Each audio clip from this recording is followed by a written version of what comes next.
Subscribe करें और bell दबाएं ताकि कोई खबर रह न जाए।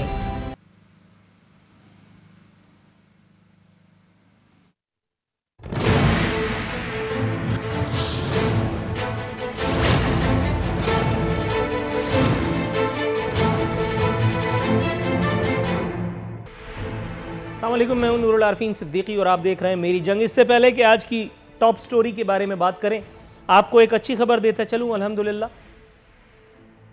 पाकिस्तान एक खबर के मुताबिक आलमी इदारे सेहत की वो जो रैंकिंग है मोस्ट डेंजरस ममालिक की, उसकी पहली, दूसरी कैटेगरी में भी नहीं है। अल्हम्दुलिल्लाह, पाकिस्तान का नाम उस लिस्ट में सुम्मा अल्हम्दुलिल्लाह शामिल ही नहीं है। यानी कोरोना के ख़तरात में वाज़े तौर पर उस हवाले से पाकिस्तान के अवाम के लिए एक अच्छी खबर, काइंड ऑफ या बिट ऑफ रिलीफ आप इसे समझ सकते हैं। इस हवाले से कल बल्कि परसों सूबाई मुशीर जनाब मुर्तज़ा वहाब साहब पहले ही अवाम पाकिस्तान को, बल्कि सिंध के अवाम को खुसूसन ये आगाही दे चुके हैं कि कोरोना के 90% मरीज़, उनमें अल्हम्दुलिल्लाह ना ही कोई सिम्टम्स हैं और ना ही उनमें कोई खुदा न खास्ता कोई उनकी क्रिटिकल स्टेज है, बल्कि वो ग्रेजुअली इम्प्रूव कर रहे हैं। सिंध में बताया जा रहा है कि 14 मरीज़ सेहतियाब भी हुए हैं, अल्हम्दुलिल्लाह सुम्मा अल्हम्दुलिल्लाह।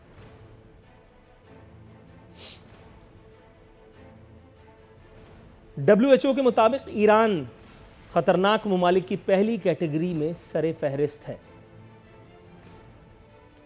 मुआविन खुसूसी बराए सेहत डॉक्टर ज़फ़र मिर्ज़ा ने ईरान के हवाले से इसे ख़तरे पर मोहर तस्दीक सब्त करते हुए ये बताया है, ये इंकशाफ किया है कि पाकिस्तान में कोरोना के 78% तस्दीक शुदा केसेस ईरान से ही रिपोर्ट हुए। अव्वल तो WHO का नाम ही काफ़ी था, लेकिन अगर डॉक्टर ज़फ़र मिर्ज़ा इतनी तस्दीक से, इतने कॉन्फिडेंस से कोई बात कह रहे हैं तो फिर मेरा ख्याल है ख़तरा 2 गुना बढ़ जाता है। इसी ज़िम्न में ये खबर आपकी गोश गुजार करता चलूँ, गो कि खबर अब से कुछ घंटे पुरानी है कि सक्खर से 640 ज़ायरीन करंतना से आबाई इलाक़ों को मुंतकिल हो गए। हुक्काम का दावा है कि इन लोगों में कोई आसार कोरोना वायरस के नहीं हैं। डॉक्टर्स ने इलाज मुआलजे के बाद इनको अपने घर जाने की इजाज़त दे दी, जिसके बाद सूबाई वज़ीर ट्रांसपोर्ट सैयद अवैस कादिर शाह साहब ने इन्हें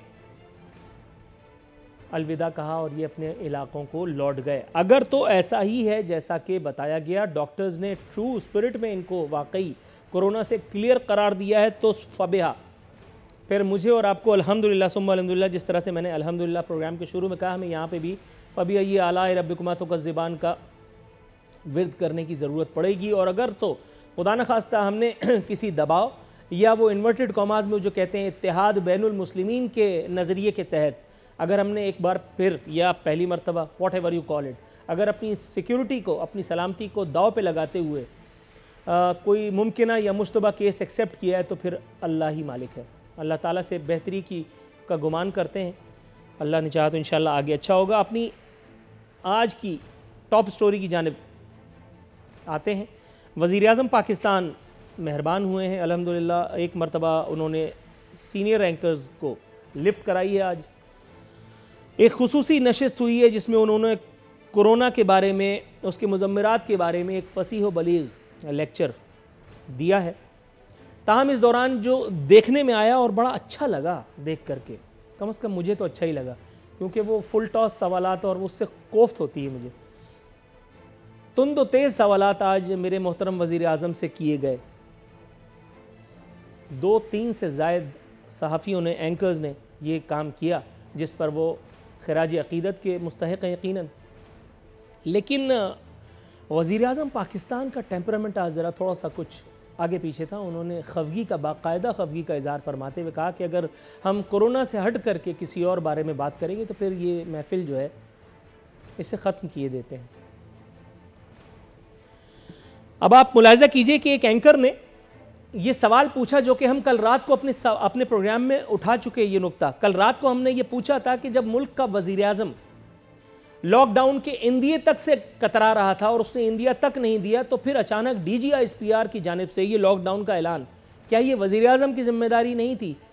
कल हमने मोहतरमा उज़्मा कारदार साहिबा से एक नहीं, दो नहीं, 3 मरतबा ये सवाल पूछा, लेकिन जाहिर है कि इस सवाल का जवाब जो कुछ गुल खिला सकता था, उसको देखते हुए किसी भी ज़ी-शऊर आदमी या खातून से यही तवक्को की जा सकती थी कि वो इसको बाईपास करेगा, इधर उधर करेगा, और वो उन्होंने अल्हम्दुलिल्लाह किया। तो बहरहाल जो सवाल कल हमने पूछा था, आज वही सवाल वज़ीर आज़म पाकिस्तान के ऐन मुंह पर उनसे पूछ लिया गया। गज़ब खुदा का, जुर्रत देखिए। एंकर ने पूछा कि जी लॉकडाउन का ऐलान DGSPR की तरफ से क्यों? वज़ीर आज़म तो आप हैं। उसके बाद जो मैं समझ पाया 2 दफ़ा सुनने के बाद, वज़ीर आज़म ने कहा कि हम सब एक पेज पे हैं। मेरा तो पूछिए, मैंने वो पेज फाड़ के वहीं फेंक दिया कि दफ़ा करो यार। हम सब एक पेज पे हैं, हम फलाने हैं, हम ढिमकाने हैं, हम मुशावरत करते हैं, हम रोज़ाना बैठते हैं, अगरबत्ती जला के हम सारे बातें कर रहे होते हैं। सानू की सवाल चना, जवाब गंदुम। मुझे तो कुछ समझ में नहीं आया। उसके बाद वज़ीर आज़म पाकिस्तान ने इस एक नशिस्त में मीडिया की आज़ादी को भी लाठी की तरह इस्तेमाल किया। उन्होंने कहा कि पाकिस्तान में मीडिया जितना आज़ाद है, मगरिब में तो ऐसा हो नहीं सकता। फिर उन्होंने वही ताना हमें दिया जो वो हर दफ़ा में देते हैं। ये शायद मुझे ये कुछ ऐसा ही लगता है कि वो ताना देते हैं। उन्होंने कहा कि मैं 20 साल तक वहाँ रह कर के आया। अब इसमें मेरी क्या गलती है हुज़ूर? अब अगर आप चले गए थे, लेकिन ये है कि उसका भुगतान हम सबको भुगतना पड़ रहा है, ये बात आपकी ठीक है। जुल्फ़ी बुखारी के हवाले से वज़ीर आज़म से एक सवाल किया गया। जुल्फ़ी बुखारी के मुबैना किरदार के हवाले से, आप यूँ कह लीजिए, क्योंकि कल के प्रोग्राम में मैं जुल्फ़ी बुखारी का वो स्टेटमेंट भी बता चुका हूँ, जिसमें उन्होंने उनकी तरफ से इस्तरदाद आया था अपने किसी भी मुबैना किरदार के हवाले से कि उन्होंने ईरान से कुछ लोगों को और यहाँ इम्पोर्ट किया है। सवाल कतई नज़रअंदाज करके उन्होंने खासी बरहमी से एंकर मौसूफ को कहा कि इस तरह की इल्ज़ाम तराशी पर अगर बरतानिया होता तो चैनल या अखबार बंद हो सकता था। बरतानिया में ये सब रवैये भी तो नहीं होते हुजूर, बरतानिया में यू टर्न भी तो नहीं हो सकता था। बरतानिया की मिसाल आप हमें क्यों देते हैं? वज़ीर आज़म पाकिस्तान ने फरमाया कि कोरोना 2020 मैच नहीं, ये कमबख्त मैच की वजह से ही ये कौम आज यहाँ आ गई है। सर, अब आप मैचेस की बातें करते रहेंगे तो फिर सियासत, और फिर सियासत से आगे बढ़कर ये कौमी खिदमत जो इस वक्त कोरोना के हवाले से करनी चाहिए, वो कैसे होगी? वज़ीर आज़म ने एक और बड़ी काम की बात की। उन्होंने कहा हमें दानिशमंदाना फ़ैसले करने होंगे। फूट फूट के रोया हूँ मैं ये लाइंस लिखते हुए, जैसे कि हमने इनको रोक रखा है। किसी ने इनको अल्लाह पाक की कसम दे रखी है कि ख़बरदार, खुदा रसूल की कसम, अगर आपने कोई दानिशमंदाना फ़ैसला किया। हुजूर, मतलब अब फुल टॉस। गुफ्तगू में मेरे मोहतरम वज़ीर आज़म की चूँकि चुनाचे ऐसा है और वैसा है वही झलकता रहा। फरमा रहे थे कि हो सकता है जहाँ कोरोना हो वहाँ सील कर भी दें। मज़ीद कहते हैं कि अगर कर्फ्यू नाफिज करना पड़ा तो पूरी तैयारी करनी पड़ेगी। जी, अभी तक तैयारी करनी पड़ेगी। बार बार इसी बात पर एहसास तफाखुर जताया जाता रहा कि हमारे यहाँ केसेस की तादाद कम है। अगर ये पूछ लिया जाए तो फिर बगले झांकने के अलावा कोई काम होगा नहीं हुजूर, कि इसमें आपका क्या कंट्रीब्यूशन है, इसमें मेरा या किसी और का क्या कंट्रीब्यूशन है। ये तो कुदरत है। सुम्मा अल्हम्दुलिल्लाह, मेरे रब की रबूबियत इस वक्त पूरे उरूज पे सुम्मा अल्हम्दुलिल्लाह हर वक्त होती है कि उसने अभी तक हमें, और इंशाअल्लाह अल्लाह ने चाहा तो आगे भी हमें किसी बड़े इम्तिहान में अल्लाह रब्बुल इज़्ज़त ने चाहा तो अपने हबीब के सदक़े में हमें कभी मुब्तला नहीं करेगा, क्योंकि हम ऑलरेडी किसी किस्म के एक इम्तिहान में तो हैं। हातिम ताई की रूह पर अलबत्ता जुल्म के पहाड़ ज़रूर तोड़े मेरे मसीहा ने। कहते हैं कि जाओ, क्या याद करोगे, 15 रुपये कम किए देते हैं पेट्रोल। मतलब अब आप ये देखिए, पहले लोग घरों पे हैं और जो लोग घर पे नहीं हैं उनको रेंजर्स पुलिस मारपीट करके सही कर रही है, उनको घरों पे भेज रही है। तो ये 15 रुपये का ये इंजॉयमेंट कौन करेगा भाई? ये फैसल वावडा, फवाद चौधरी, ये इन लोगों के लिए अगर किया है तो फिर उनको तो पहले भी सरकारी खाते में मिल रहा होगा, तो फिर ये करने की ज़रूरत क्या थी? नहीं समझ में आया। पूछेंगे आज अपने मेहमान से अगर जवाब मिला तो। दूसरी जानिब एक बहुत अहम इशू विफाक। वज़ीर आज़म पाकिस्तान की तरह मुझे विफाक भी कहीं नज़र नहीं आ रहा, विफाक की अमलदारी कहीं नज़र नहीं आ रही, विफाक की रिट कहीं नज़र नहीं आ रही। विफाक अगर तो सिर्फ इस्लामाबाद और सिर्फ कसर सदारत और कसर वज़ीर आज़म का नाम है तो ठीक है, फिर विफाक वहाँ मौजूद है।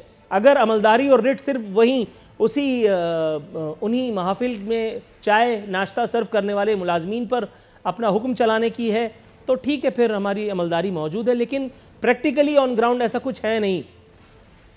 सिंध में मुराद अली शाह सरकार सुम्मा अल्हम्दुलिल्लाह की 18वीं तरमीम मौजूद थी। आज पहली मरतबा, कल बल्कि पहली मरतबा एहसास हुआ, और वो भी आज इस धामरा साहब के एहसास दिलाने से कि वो शुक्र करें कि 18वीं तरमीम थी तो हम बच बचा करके निकल गए, वरना अभी तक वफाक की ये रिलक्टेंस कोई ना कोई गुल ज़रूर खिला चुकी होती। बात शायद ठीक भी है। पंजाब की अगर आप बात कर लें तो वसीम अकरम प्लस पे कोई इल्ज़ाम धरना मुझे तो नहीं लगता कि जायज़ होगा।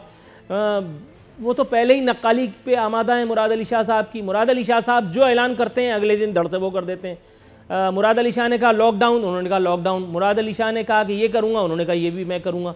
मतलब कोई ऐसा काम अभी तक उन्होंने नहीं किया जो उनकी अपनी दिमाग या उनकी अपनी काबीना की इख्तियार हो। लेकिन काबीना को मैं क्यों कोस रहा हूँ? जिस काबीना में फयाजुल हसन चौहान जैसे या शहबाज गिल जैसे लोग होंगे, वहाँ क्या निकलेगा? यही सब होगा। चलिए ठीक है, आगे बढ़ जाते हैं। आज़ाद कश्मीर में और आज़ाद कश्मीर से भी पहले बलूचिस्तान में भी लॉकडाउन का आगाज़ हो गया है। सरकारी निजी दफातर बंद हैं, तमाम किस्म की तकरीबात की इनेकाद पर पाबंदी लगा दी गई है। आज़ाद कश्मीर भी उसी रविश पर गामजन है। 3 हफ्ते का लॉकडाउन आज़ाद कश्मीर में भी। आपको एक मरतबा फिर याद दिलाता चलूँ कि ये लॉकडाउन कल मेरे मोहतरम वज़ीर आज़म के इस्तरदाद के बावजूद पै दर पै किए जा रहे हैं। मेरे मोहतरम वज़ीर आज़म ने लॉकडाउन या कर्फ्यू को तो कतई उन्होंने मुस्तरद ही कर दिया था। लॉकडाउन के बारे में भी उन्होंने हुंकारा तक नहीं भरा था, और आज भी वो इसी गुमगू की कैफियत में है कि चूंकि चुनाचे ऐसा किया तो ये हो जाएगा और वो हो जाएगा। मेरे मेहमान हमारे साथ मौजूद हैं नासिर मूसा ज़ई साहब, पाकिस्तान तहरीक इंसाफ से MNA हैं। कहता हूँ सर आपको शो में। उनके साथ आयतुल्लाह दुर्रानी साहब पाकिस्तान पीपल्स पार्टी से हमारे शो में मौजूद हैं। दोनों मुअज़्ज़ज़ मेहमानों को अपने शो में खुशामदीद कहते हुए हस्बे रिवायत हस्बे दस्तूर आयतुल्लाह दुर्रानी नासिर मूसा ज़ई साहब के पास जाने की कोशिश करूँगा। सर कैसे हैं आप? अल्लाह का फजल। सर अल्लाह का एहसान है, सुम्मा अल्हम्दुलिल्लाह। ये जान के खुशी हुई हुजूर वाला कल सवाल पूछा था, जवाब नहीं मिला। आज वही सवाल वज़ीर आज़म के मुंह पर तड़ से कर दिया गया। सर जवाब तो वहाँ भी नहीं मिला। अब आप कोशिश कीजिए, शायद आप दे पाएँ, लेकिन सन 1970 से मत शुरू कीजिएगा। ये मत बताइएगा कि हम सब एक पेज पे हैं, क्योंकि वो सारी किताबें मैं पढ़ के बोर हो चुका। इब्न सफ़ी का नावल जो पढ़ के PTI के रहनुमा मेरे शो में आकर के बोर करते हैं, मैं इसीलिए बीच में बात काट दिया करता हूँ, और वही सोशल मीडिया ब्रिगेड आपकी जो है वो मुझ पर तवर्रा करने लगती है। तो कोशिश कीजिएगा कि बिटवीन द लाइन अगर जवाब दें। सर वज़ीर आज़म की अमलदारी होनी चाहिए थी ना हुकूमत में, और वज़ीर आज़म कह रहे हैं कि लॉकडाउन नहीं, तो फिर यहाँ DG ISPR ने सुम्मा अल्हम्दुलिल्लाह अल्लाह रब्बुल इज़्ज़त के फजलो करम से इस अवामी मुतालबे पर लब्बैक कहते हुए जो ये लॉकडाउन का आगाज़ किया, जिसका फिर मैंने आपको बताया भी कि पंजाब में भी है और बलूचिस्तान में शुरू हो चुका, और अब आज़ाद कश्मीर भी उसी रविश की जानिब गामजन है। तो हुजूर फिर मतलब ये तकल्लुफ़ क्यों करें फिर हम जमहूरियत, और मतलब खुदा न खास्ता मैं इनकार नहीं कर रहा इन सब के फ्यूज़ से, लेकिन फिर ये सब इसका मतलब है खानापुरी ही हुई ना।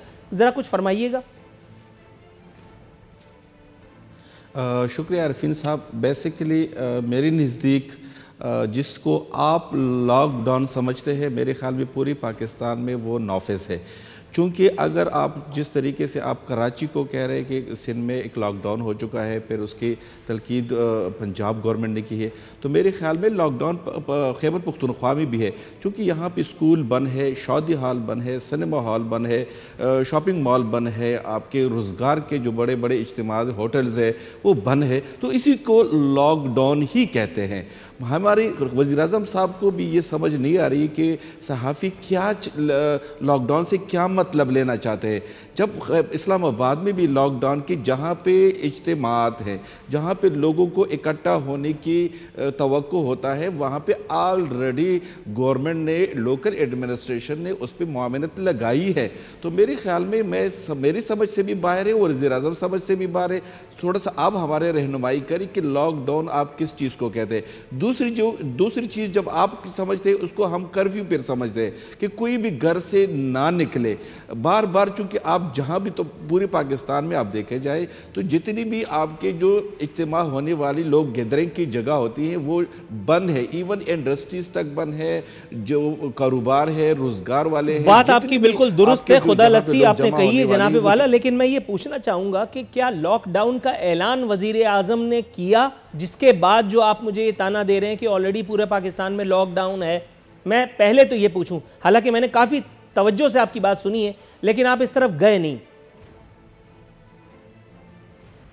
लॉकडाउन वज़ीर आज़म साहब ये कह रहे हैं, जो पहली तकरीर अगर आप उसकी जो इससे पहले जो इस प्रेस कॉन्फ्रेंस से आप अगर उनकी पहली तकरीर सुन ले तो वो कहते हैं कि सिर्फ लॉकडाउन कर लो, अपने आप को घरों तक महदूद करो, लोगों के सर थोड़ा सा तवक्कुफ कीजिएगा, मैं अब आपकी तस्दीक कर देता हूं। तो मेरे ख्याल में यही लॉकडाउन ही है। लॉकडाउन नहीं कहा था, वज़ीर आज़म ने सेल्फ आइसोलेशन इख्तियार करने की बात की थी। अंग्रेजी का मामला है, जरा एहतियात बरतिएगा हुजूर। दूसरी बात, मैं आपसे नहीं थोड़ा सा नहीं सर, जरा फाउल हो जाएगा, जरा थोड़ा सा मेरा सवाल आने दीजिए सर, मेरा सवाल आने दीजिए। वजीर आजम ने सेल्फ आइसोलेशन में जाने की बात की थी। जनाब मन, आप मेरा ख्याल है उनसे ज्यादा ही बदगुमान है, आपने आइसोलेशन को जो है वो लॉकडाउन समझ लिया। दूसरी बात, मैं आपसे वन लाइन सवाल पूछता हूं दोबारा, क्या वजीर आजम ने अब तक की गुफ्तगू में, कौम से खिताब में या खिलवत और जिलवत में की जाने वाली किसी इशारे में कभी लॉकडाउन का इंदिया दिया था या नहीं? जस्ट यस और नो।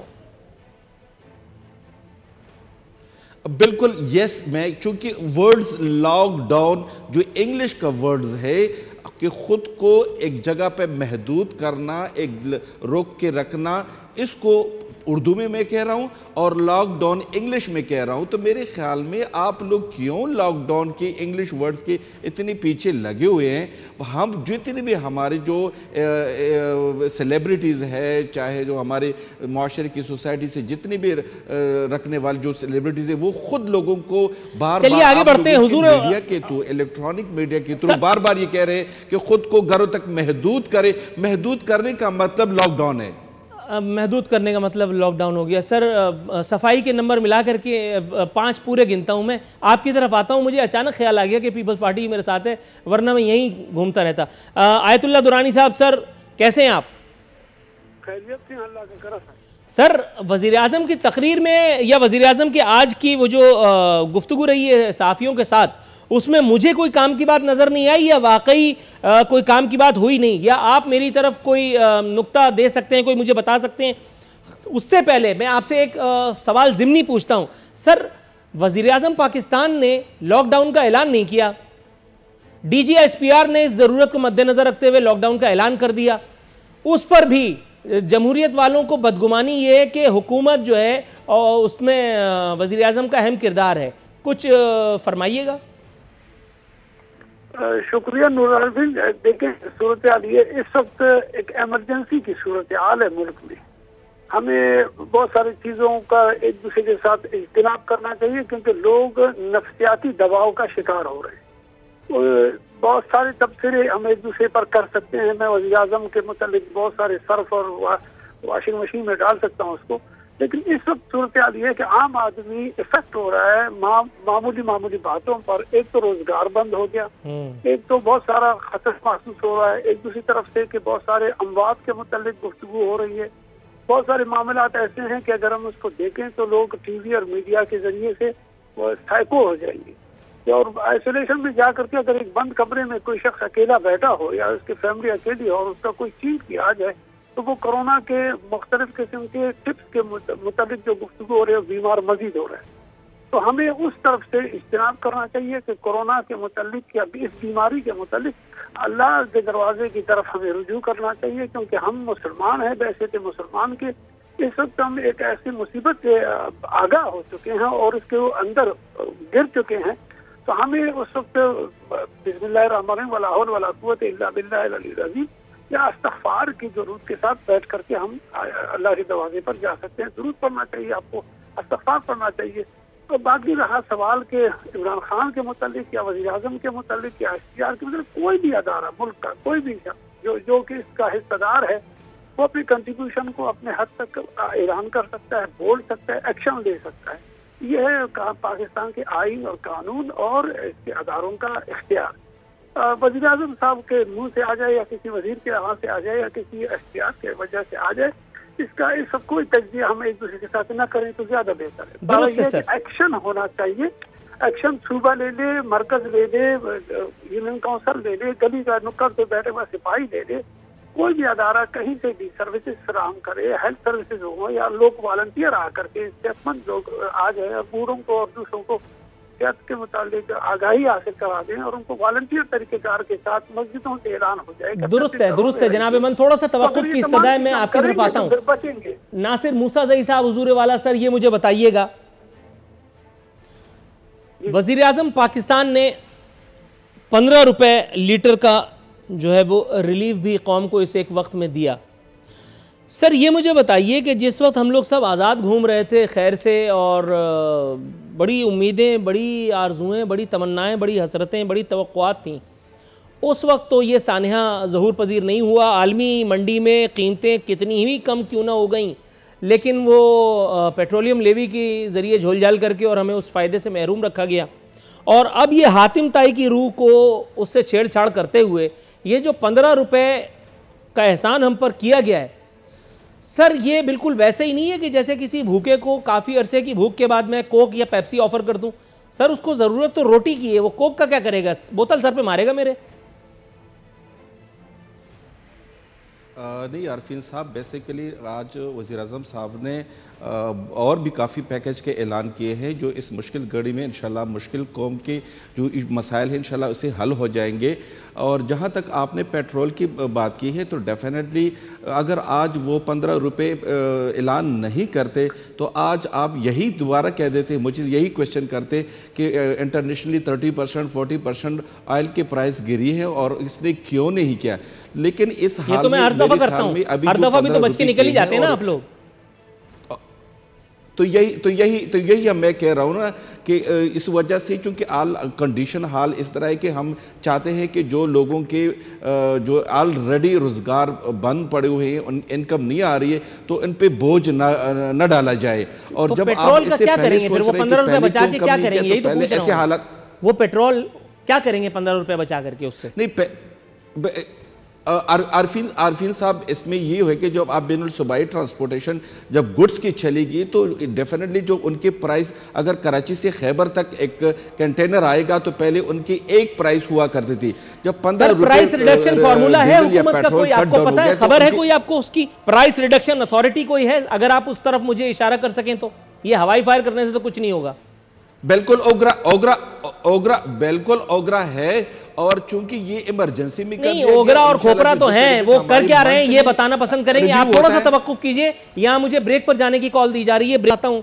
तो ओगरा और जितने भी इदारे आपने मुझे बताए जरा उनकी तरफ एक एक करके आते हैं।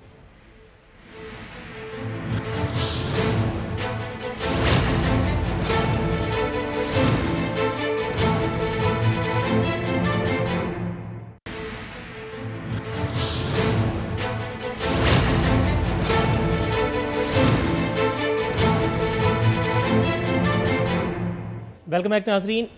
बदस्तूर हमारे मेहमान हमारे साथ मौजूद हैं। आयतुल्लाह दुर्रानी साहब हुजूर, यहाँ कराची में अवाम ने जो हशर किया है इसे एक लॉकडाउन का ऑन अ लार्जर स्केल, उसको मद्देनज़र रखते हुए बिलावल भुट्टो ने अवाम से ताउन करने की अपील फरमाई है और नासिर शाह साहब ने इंदिया दिया है कि अगर यही सूरत हाल रही तो मजबूरन सिंध में कर्फ्यू लगाया जाएगा। हुजूर वाला इस एक इंतहाई अहम मौजू पर, इस एक इंतहाई संगीन मरहले पर अवामुन्नास का ये खलंडरापन, ये गैर संजीदगी, ये खुदा न खास्ता कहाँ लीड कर सकती है, अगर आप रहनुमाई करें? देखिए, कुछ चीज़ों को पूरी दुनिया की नज़र से देखना चाहिए और हमें अपनी कम इल्मी और या कम तजुर्बाकारी की बुनियाद पर अपने मुल्क को या अपने शहरों को या अपने दर को नहीं चलाना चाहिए। यही तो जहालत के खिलाफ एक जहद की, यही तो हुकूमत वक्त के मुनासिबत पे अगर मैं कह दूं तो कोई भी हुकूमत कहीं से भी कोई भी हुक्म सादिर करे, चाहे कोई यूनियन काउंसिल का चेयरमैन ही क्यों ना हो, तो वो उसका सादिर होने का उस एरिया पर इतलाक होना चाहिए। और कानून का मकसद और आइन का मकसद ही किसी जगह पे ओत देने का मकसद पूरा सिर्फ एक दो मेंबरान का नहीं होता है, हर शहरी का होता है। शहरी का तहफ़्फ़ुज़ करना हुकूमत वक्त का, इलाके के रियासत के अदारों का काम है। अगर अदारे आपको कह रहे हैं, सूबाई अदारे आपको कह रहे हैं और सियासी अदारों से हट करके अगर आपको कोई अपील कर रहा है, इस अपील को नज़रअंदाज न किया जाए, सख्ती किया जाए। जितनी सख्ती आप ज़्यादा से ज़्यादा कर सकते हैं, बल्कि आप इंटरनेट पे जाए तो बहुत सारे लोगों मुल्कों को देखें वो तो बहुत सख्त हैं। हम नरमी से सख्ती की तरफ हमें जाना पड़ेगा। अगर आपने कौम को बचाना है 2-4 आदमियों की जहालत या कम इल्मी से या उसके क्या कहते हैं कम फहमी से, उस कम फहमी से निकलना पड़ेगा। सख्ती होनी चाहिए, चाहे किसी तरह का फौज भी आ जाए। अगर 30 सालों के साथ कोई ठीक नहीं हो सकता तो फौज आ जाए, उसमें कोई कबाहत नहीं है, क्योंकि आप मरद से लड़ रहे हैं। और दुनिया के साथ को दिखाना है कि हम एक महज़ब कौम है, हम एक दूसरे को समझते हैं, हम एक दूसरे के साथ लब्बैक कहते हैं। जिस तरह हम नमाज के वक्त अल्लाह अकबर के साथ सिजदारेज़ हो जाते हैं, 10 बार बंद हो जाते हैं, तो हमें दुनिया को ये भी तो दिखाना पड़ेगा कि हम वो नहीं है कि जो लोग हमें समझते हैं। वरना दो लोग हमें फिर ये खामखा में दहशतगर्द कहेंगे कि आप दहशतगर्दी खुद फैला रहे हो और आप हो कि किसी चीज को मानते नहीं हो। उस सबसे निजात हासिल करने का जरिया यही है कि रियासत अगर हुकूमतें या सूबाई हुकूमतें या कोई भी शख्स कह रहा है तो आप उसकी बात को नजरअंदाज न करें। बाकी रहा सवाल ये कि इस वक्त आलमी मंदी या साइंटिफिक तरीक़ेकार के सियासत है, तो मुझे तवक्को है कि आप एक प्रोग्राम इस अंदाज में भी करोगे। इस आलमी सतह पर लॉकडाउन के बाद जब पूरी दुनिया बंद हो गया, एनवायरनमेंट की पोजीशन जो साइंटिफिक अंदाज में दुनिया इससे बहुत घबराहट का शिकार था, उसका रिजल्ट आइंदा महीने 2 महीने के अंदर अंदर जो आ जाएगा। साइंटिफिक रीजन जो बताएंगे दुनिया को कि ओजोन की पोजीशन क्या रही, हमारे इस सब का जो मुस्तकबिल का एनवायरनमेंट होगा उसके मुताबिक नए साइंटिफिक। सर ये थोड़ा सा मेरे कद से ऊंची बात कर रहे हैं, आप जरा थोड़ा सा तवक्कुफ कीजिएगा, मैं आपकी तरफ आता हूँ क्योंकि आपके जितना समझदार तो मैं नहीं हूँ, आप सकील गुफ्तगू में मलका रखते हैं, जाहिर है। मैं आपसे इसीलिए रहनुमाई चाहता हूँ गाहे बगाहे। नासिर खान मूसा ज़ई साहब मेरे साथ मौजूद हैं, मैं इनका सब्र आजमाने के लिए इन तक जाना चाहूँगा। नासिर साहब, वफाकी वज़ीर तालीम शफ़क़त महमूद साहब ने फरमाया है कि स्कूलों की बंदिश के दौरान टीवी चैनल्स के ज़रिए तालीम फराहम करने का फ़ैसला कर लिया। अब ये स्टेट ओन टेलीविज़न चैनल्स की बात कर रहे हैं। सर वहाँ तो सुई में धागा डालने का तरीका सिखाया जाता है, आज भी मैंने देखा था पिछले ही हफ्ते, वहाँ तो आज भी ये बताया जा रहा है कि खीरा किस तरफ से सही कटता है। सर ये मुझे बताएंगे ये कौन से चैनल है, या ये चैनल खुद खोलेंगे, उसमें फिर आप समझ रहे होंगे चाचे मामों को नौकरियां मिलेंगी, उसके बाद फिर लोगों का बेड़ा पार होगा, उसके बाद लोगों को तालीम भी मिली जाएगी, या क्योंकि बाकी तो किसी चैनल को, किसी मीडिया को इस हाल में आपने छोड़ा नहीं है। इमरान खान साहब के उस दावे के बावजूद कि पाकिस्तान में मीडिया जितना आज़ाद है उतना कहीं नहीं। कुछ अगर शफ़क़त महमूद साहब के इस दावे के बारे में आप गुलफिशानी फरमाएं। अरफीन साहब, बेसिकली जिस तरीके से हम सुन रहे हैं, बल्कि जितने भी बड़े बड़े इंस्टीट्यूशन हैं वो अपने बच्चों को अब ये ऑनलाइन की वो कर रहे हैं कि हम आपको ऑनलाइन घर बैठे आपको हम जो कोर्सेज़ है या स्टडीज़ है वो कंप्लीट करवाएंगे। तो डेफिनेटली आज मैंने भी बिल्कुल सुना है शफ़क़त महमूद साहब को, वो कह रहे हैं कि हम भी कोशिश कर रहे हैं कि एक टीवी चैनल के थ्रू, और हम ये भी बताएंगे कि 7 से 8 बजे तक या 9 से 10 बजे तक कौन सी किस क्लास की वो होगी ताकि लोग वहाँ पर बैठ जाए। बिल्कुल डेफिनेटली अभी मुश्किल है और ये कंसेप्ट भी हमारे सोच से भी बालातर है, हम उसको नहीं समझ रहे। लेकिन खुदा न ख्वास्ता अगर वो इसलिए कह रहे हैं कि अगर ये तूल पकड़ता है, ये वबा तूल पकड़ता है, तो डेफिनेटली हमें कौमें वही होती हैं और लीडरशिप वही होते हैं जो मुश्किल घड़ी में भी अपने कौम को जो बेसिक नीड होते हैं उनको प्रोवाइड किया जाए। तो मेरे ख्याल में उनकी प्लानिंग है, अगर उनकी सोच है तो वो बेहतर थोड़ा सा तवक्कुफ कीजिएगा, एक सवाल आपने खुद मुझे दे दिया, हालांकि मैं पूछना नहीं चाह रहा था। आपने कहा लीडरशिप वही होती है जो अपनी कौम को मुश्किल वक्त में दे, कुछ अभी आपने ऐसी कोई डायलॉग मारा था। इसका मतलब है इस एक तारीफ की रोशनी में क्या हमारे यहाँ लीडरशिप है? लोग इस एक बहरानी, इस एक खलफिशार किसी कैफियत में हैं, और यहाँ जब मेरे मसीहा टेलीविज़न पे नमूदार होते हैं और हम अपना थोड़ा सा वक्त स्पेयर करके उनकी बात सुनने के लिए बैठते हैं, तो उसमें हमें न सर दिखता है, न पैर दिखता है, ना कोई रब्त होता है, ना कोई कनेक्टिविटी होती है, ना कोई मानी और मफहूम समझ में आ रहे होते हैं। बस एक एयर टाइम लिया जाता है और उसके बाद फिर अनका हो जाती है बात। सर ज़रा कुछ रहनुमाई कीजिएगा।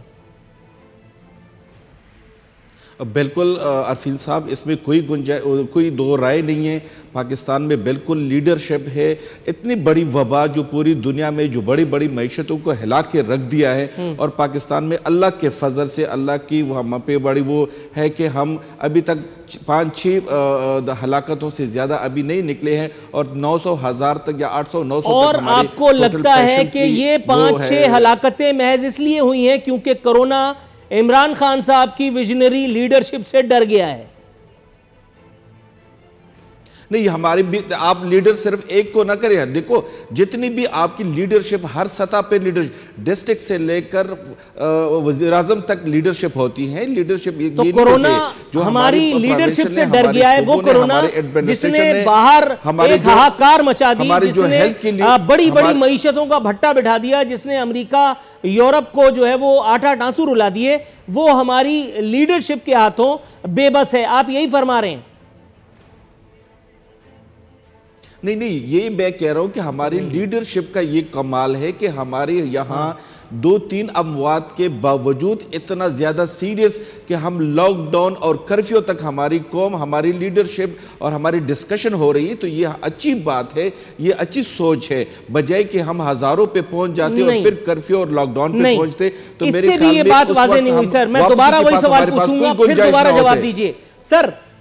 इससे अमवात की कमी का क्या ताल्लुक कि मेरे मसीहा वहां इस्लामाबाद में एक महफिल हायहू मुनक्किद करते हैं, उसमें तमाम जो है वो उनके अनमोल रतन बैठ करके उनसे कुछ अच्छी अच्छी प्यारी प्यारी बातें करते हैं, कुछ अच्छी अच्छी स्टेटिस्टिक्स उनसे शेयर की जाती है। आज यहाँ इतनी विकेट हो गई, इतनी विकेट हो गई, इतना हो गया, इतना हो गया। इससे कोरोना के स्टॉपेज का, उसके रुकावट में आने का, उसकी रोकथाम का ताल्लुक क्या है, मैं ये पूछना चाह रहा हूं। बिल्कुल यही है, यही उनका ताल्लुक है। जब मैं टीवी पे जो हम डिस्कस कर रहे हैं इस तरीके से, जब वो लोग डिस्कस कर रहे हैं तो पब्लिक तक ये मैसेज चला जाता है और पब्लिक में अवेयरनेस आ जाती है और पब्लिक घरों तक महदूद हो गए। खुदा न खास्ता अगर ये मुलाकातें और ये डिस्कशन ना होती तो मेरे ख्याल में आज जिस तरीके से कराची में लॉकडाउन के बावजूद चंद लोग उस पर अमल नहीं कर रहे, तो वाला मैं आपको ये बताते हुए निहायत खुशी महसूस कर रहा हूं कि कोरोना का जो इलाज आपने तजवीज किया है वो सुन करके तो इंशाल्लाह ये प्रोग्राम जब ऑन एयर जा रहा है तो यूरोप, अमेरिका, कनाडा से लेकर के वो कहते हैं ना नील के साहिल से लेकर ताब खाके काशगर तक कोहराम मच गया होगा कि पूरी दुनिया कह रही है यार हमने इतना पैसा सरमाया बर्बाद किया। नासिर खान मूसाज़ई ने हमें बताया नहीं था कि अगर गुफ्तन नशिस्तन बर्खास्तन से हम कोरोना को मार सकते थे तो क्या जरूरत थी हमें इतना पैसा वो सेहत की सहूलियात पे लगाने की। हुजूर वाला यहाँ सेहत आम्मा की सहूलियात निदारत है, वो वेंटिलेटर्स की तादाद वहां लाखों में है और वहां लाखों लोगों को एंटरटेन नहीं किया जा रहा, नहीं किया जा सकता। यहां हमारे यहाँ कख भी नहीं है और आप कह रहे हैं कि हमारी विजनरी लीडरशिप और हमारी महफिल हायहू और हमारी गुफ्तन नशिस्तन बर्खास्तन से कोरोना डर गया इसलिए अमवात कम हो गई। नाज़रीन, यह वक्त हुआ इसी लतीफे के साथ एक ब्रेक पर जाने का। इससे वापस आएंगे तो कुछ और मौज़ूआत हैं जिनका अहाता करेंगे।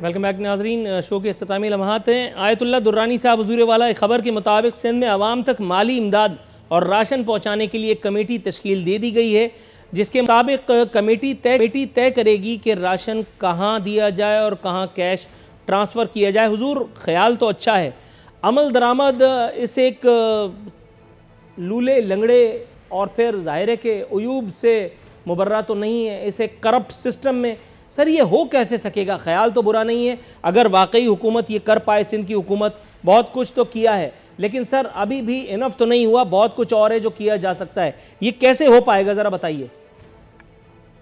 इंशाल्लाह इनके अमल से उनके नीयत जब दुरुस्त हो तो अमल भी अल्लाह ताला उनका दुरुस्त करेगा। तो ये अच्छे नीयत के साथ जा रहे हैं और अच्छे अमल के लिए जा रहे हैं, तो यकीनन महल्ले की सतह तक, यूनियन की सतह तक तमाम सियासी पार्टियों का, ये सिर्फ एक पार्टी का नहीं है, एक हुकूमत का मसला नहीं है, हर एक को जेर नज़र रखना पड़ेगा कि कहाँ कहाँ कमी है। और क्योंकि ये मजदूरों का मुल्क है, ऐसा मजदूर कार हैं कि जिनके पास तो फलाई ममलिकत तो रीजन नहीं है। पहली दफ़ा कुछ फलाई ममलिकत की हैसियत से सिंध हुकूमत इस काम के लिए आगे बढ़ रहा है।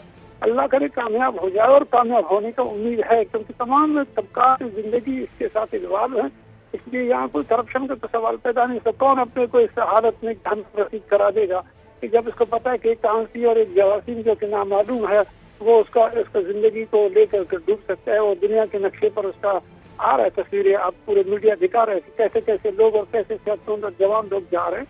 कोई अपने कब्र को तारीख करने की कोशिश नहीं करेगा, बल्कि मुखैर हजरात भी साथ देंगे हर मोहल्ले में, हर जगह में।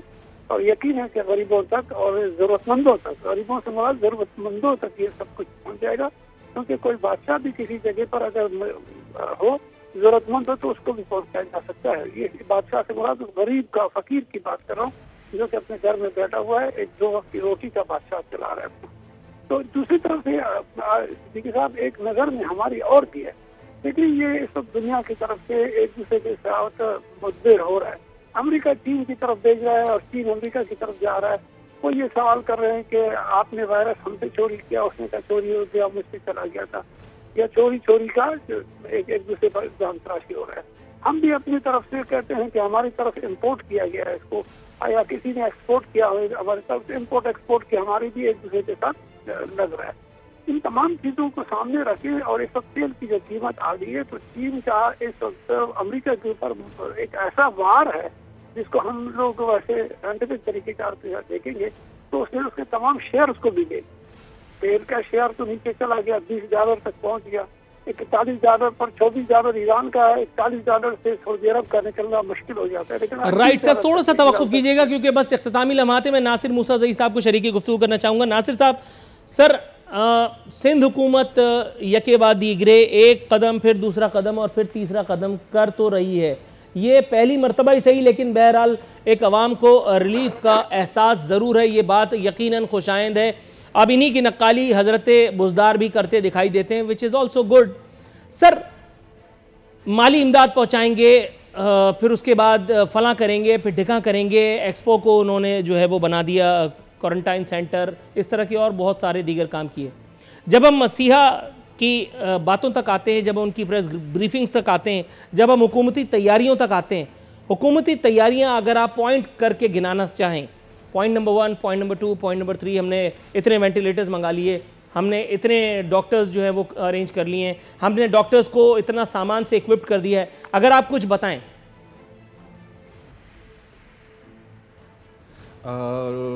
आरफीन साहब, आज मेरे ख्याल में पूरे प्रेस कॉन्फ्रेंस में जो एनडीए के जो जनरल साहब थे, हेल्थ के थे, मईशत के थे, सारे ने मेरे ख्याल में तफसील से कौम को भी बता दिया और आप भी उनसे बाखबर हो।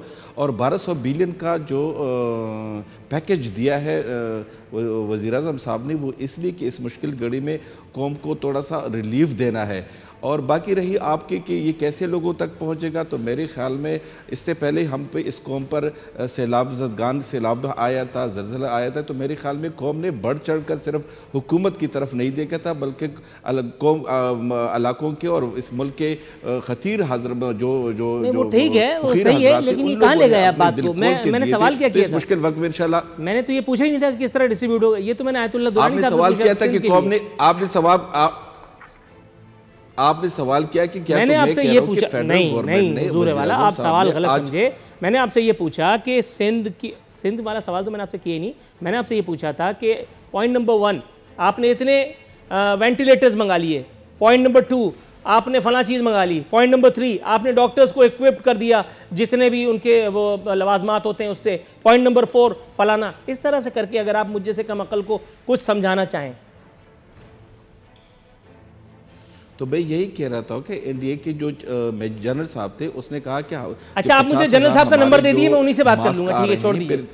फिर आप मुझे बताइए, आपकी तरफ मौसम ठीक है, सब टनाटन है, खत्म करते हैं, फिर खत्म करें। 30,000 और मास्क आ रहे हैं। अच्छा। जिस तरह से उसने कह दिया कि हमने चाइना से वेंटिलेटर मंगवाए हैं, कितने, इस तरीके से जो कितने मंगवाए, वो मेरे ख्याल में कुछ, वो कह रहे कि 120 तो मेरे ख्याल में जुम्मे तक आ जाएंगे, वो कह रहे थे।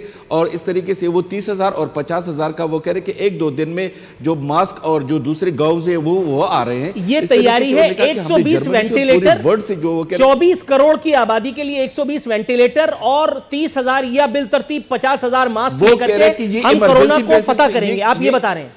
नहीं, नहीं आरिफीन साहब, ये वो कह रहे थे कि वर्ल्ड में बड़ी शॉर्टेज है, जर्मनी में भी नहीं है, और इवन चाइना को 1-1 साल और 2-2 साल के लिए पूरी वर्ल्ड ने बुक किया है। लेकिन हमारे जो चाइनी एम्बेसडर है वो कह रहे कि हमसे स्पेशल ये ठीक है सर, आपने चाइना में डाल दिया, मैं चाइना से खुद निपट लूंगा, छोड़ दिए, ये मेरे ऊपर छोड़ दिए। नाजरीन, ये था आज का प्रोग्राम। जाहिर है कि अब मैं सवाल पूछना तो मेरे, लेकिन जवाब तो मैं नहीं निकलवा सकता, कोशिश ज़रूर अपनी सी करता हूँ। कितना कामयाब हुआ इसका फैसला आप पर छोड़ते हुए इंशाअल्लाह ताला वाइंड अप करते हैं। कल बशर्ते ज़िंदगी फिर हाजिर खिदमत होंगे। फी अमानिल्लाह।